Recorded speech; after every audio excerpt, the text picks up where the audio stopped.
अस्सलाम वालेकुम friend, this is Mohammad Umar Khan and welcome to the ocean अपना यूट्यूब चैनल। दोस्तों, आज एक नई वीडियो के साथ हाजिर हूँ और इंशाल्लाह आज की इस वीडियो में मैं आप लोगों को बताऊंगा कि हमारे वर्डप्रेस का जो बेसिक कोर्स था वो कंप्लीट हो चुका है। मेरे ख्याल में अब कुछ इसमें बाकी नहीं है और जो बेसिक चीज़ें हमें सीखनी थी वर्डप्रेस के अंदर वो हमने सीख ली है। इंशाल्लाह इसके बाद मैं कोशिश करूँगा कि इस प्लेलिस्ट में भी ऐड करूँ और एक न्यू प्लेलिस्ट बनाऊँगा वीडियो के लिए। उसमें आप लोगों को वर्डप्रेस के रिलेटेड एडवांस जो सिस्टम है वो मिलेंगे, एडवांस फीचर मिलेंगे। इसके अलावा एडवांस में जो न्यू चीज़ें आती हैं वो इंशाल्लाह मैं उसमें डालने की कोशिश करूँगा। मुझे ख्याल है कि इंशाल्लाह मैं एलिमेंटर के ऊपर वीडियो बनाऊंगा। एलिमेंटर है क्या, एलिमेंटर से किस तरह हम आसानी के साथ कोई भी वेबसाइट बना सकते हैं। आप लोगों ने जो सीखा वो एक्चुअली बेसिक था। बेसिक में जस्ट हम ये सीखते हैं कि पोस्ट क्या होता है, मीडिया क्या होता है, पेजेस में हम किस तरह पेजेस ऐड कर सकते हैं, इसके अलावा किस तरह हम मेन्यू को दिखा सकते हैं। तो आज की इस वीडियो में मैं आप लोगों को जस्ट वो तमाम चीज़ें दोबारा ओवरव्यू दूंगा जो हमने पिछले 20 वीडियो में पढ़ी है और उसके बाद इंशाल्लाह हम आगे बढ़ेंगे, मतलब एडवांस कोर्स की तरफ जाएंगे। ओके, तो ये आप लोग देख सकते हैं कि आप लोगों को मालूम है कि डैशबोर्ड पे हमें वो सब दिखाई देती है जो हमारी वेबसाइट के अंदर होती है। मतलब वो यहाँ से हम कस्टमाइज साइट डायरेक्ट यहाँ से भी कर सकते हैं। इसके अलावा यहाँ से फ्रंट पेज जो है वो यहाँ से एडिट कर सकते हैं। इसके अलावा यहाँ पे कुछ चीज़ें होती है, आप लोगों से रिक्वेस्ट है कि यहाँ पे कंप्लीट आकर वो वीडियो को भी फॉलो कर सकते हैं और देख सकते हैं। यहाँ पे हम हमारी वेबसाइट में अभी 3 पोस्टें हैं, 5 पेजेस क्रिएटेड है, 1 कमेंट्स है, तो ये यहाँ पे आप लोगों को मिल जाएगी। इसके अलावा यहाँ पे साइट हेल्थ होती है कि आप लोगों की साइट तो अच्छी है या नहीं। अभी हमारी वेबसाइट कोई अच्छी नहीं क्योंकि हमने यहाँ पे मुख्तलिफ प्लगइन यूज़ नहीं की है। परफॉर्मेंस के हवाले से कुछ प्लगइन होते हैं। इंशाल्लाह मैं आगे चल के इस कोर्स में आप लोगों को बताने की कोशिश करूँगा जो एडवांस कोर्स का हिस्सा होगा। ओके, अब यहाँ पे जो रिसेंटली हमने पोस्ट की है तो वो यहाँ पे दिखा रहा है कि उसका एक टाइटल ये है और ये है, 3 पोस्टें हैं। ओके, इसके अलावा अगर हम पोस्ट पे क्लिक करेंगे तो यहाँ पे हमारी सारी पोस्टें शो होंगी। अगर हम पोस्ट ऐड करना चाहते हैं तो पोस्ट की कैटेगरी में ऐड न्यू पोस्ट का ऑप्शन है। इसके अलावा कैटेगरीज ऐड करना चाहते हैं, इस सब के बारे में मैंने वीडियो बनाई है। आप लोगों से रिक्वेस्ट है कि वो वीडियो ज़रूर वॉच करें ताकि आप लोगों को सही तरीके से समझ आ सके। जस्ट आज दोबारा उस कोर्स का ओवरव्यू दे रहा हूँ जो हमने कंप्लीट किए हैं।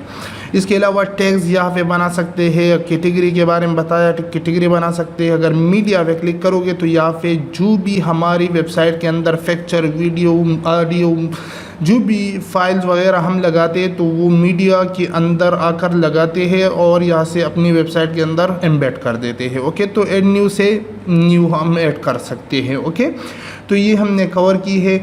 इसके अलावा पेजेस पे क्लिक करोगे तो यहाँ पे मुख्तलिफ पेजेस आप लोगों को दिखाई देगी। हमने अभी देखा 5 पेजेस थे हमारे डैशबोर्ड के ऊपर, तो ये वही 5 पेजेस है जो आप लोगों को दिखाई दे रही है। ओके, तो इस तरह मुख्तलिफ पेजेस अगर हम ऐड करना चाहते हैं तो ऐड न्यू पे क्लिक करना है और यहाँ से हम न्यू पेजेस ऐड कर सकते हैं। ऑल पेजेस से हम सब के सब पेजेस यहाँ पे दिखाई देगी। इसके अलावा कुछ ऑप्शन आप लोगों ने याद रखनी है कि हर टैब पे आप लोग क्लिक करोगे तो स्क्रीन ऑप्शन ये आप लोगों के सामने आएगा। यहाँ पे कुछ चीज़ें होती है कि आप लोग कितने नंबर ऑफ पोस्ट अपने मतलब इस पे दिखाना चाहते हैं तो वो यहाँ से सेलेक्ट कर सकते हैं और रिप्लाई पे क्लिक कर सकते हैं। ओके, तो ये आप लोगों ने हर पेज पे ये याद रखनी है, यहाँ पे भी कुछ सेटिंग होती है।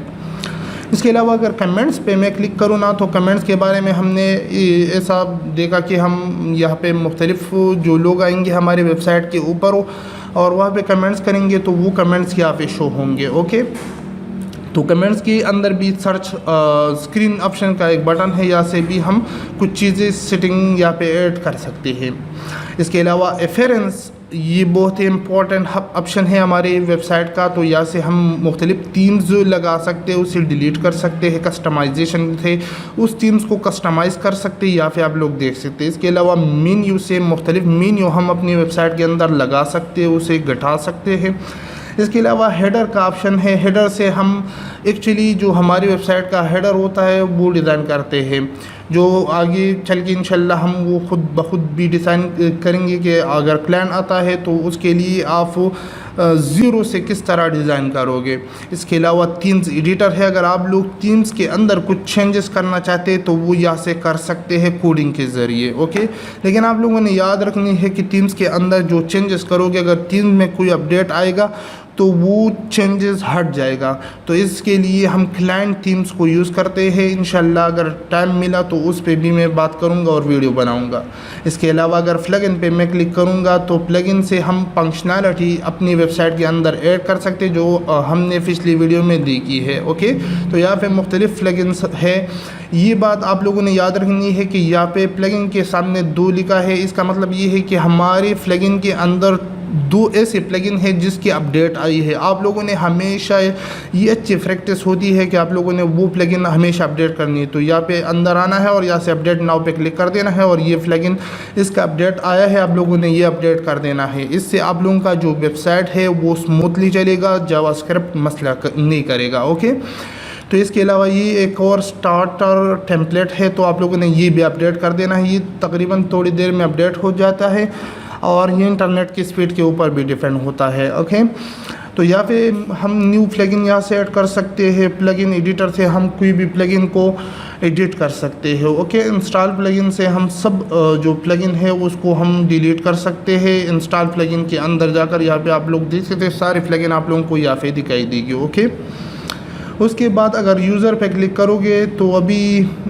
मैं न्यू पे क्लिक करता हूँ क्योंकि यहाँ पे अपडेट जारी थी इस वजह से। तो यहाँ पे हम मुख्तलिफ यूज़र को ऐड कर सकते हैं। फॉर एग्ज़ाम्पल आप लोग किसी को एडमिन बनाना चाहते तो उसे बना सकते हैं, एडमिनिस्ट्रेशन बनाना चाहते हैं, एडमिनिस्ट्रेटर बनाना चाहते हैं। इसके अलावा और भी यूज़र है। इसके अलावा कुछ प्लगइन भी है, उसके अंदर आप लोग मुख्तलिफ यूज़र बना सकते हैं। ओके, तो यहाँ से ऑल यूज़र पे क्लिक करना है यूज़र के अंदर, तो आप यहाँ पे सब के सब यूज़र देख सकते हैं। न्यू से न्यू यूज़र ऐड कर सकते हैं, प्रोफाइल से उसकी पिक्चर वगैरह चेंज कर सकते हैं।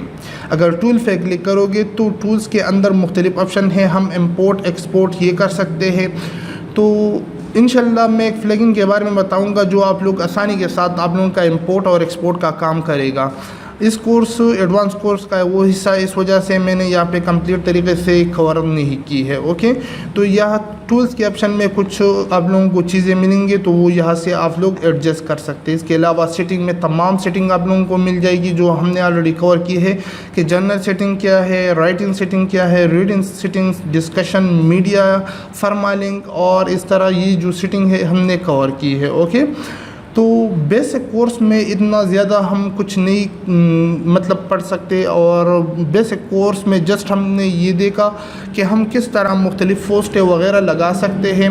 वर्डप्रेस एक और दुनिया है, उसके अंदर मुख्तलिफ़ प्लगइन्स होती है, मुख्तलिफ़ थीम्स होती है। प्लगइन डेवलपमेंट एक और फील्ड है, थीम्स डेवलपमेंट एक और है, तो मुख्तलिफ़ चीज़ें होती है। तो आज की वीडियो में बस इतना, और उम्मीद करता हूँ कि ये वीडियो आप लोगों को पसंद है। अगर वीडियो पसंद आए तो वीडियो को लाइक करें, चैनल को ज़रूर सब्सक्राइब करें। तो मिलते अगली वीडियो में, मुझे दीजिए इजाज़त, अपनी दुआओं में याद रखिए। अल्लाह हाफिज़।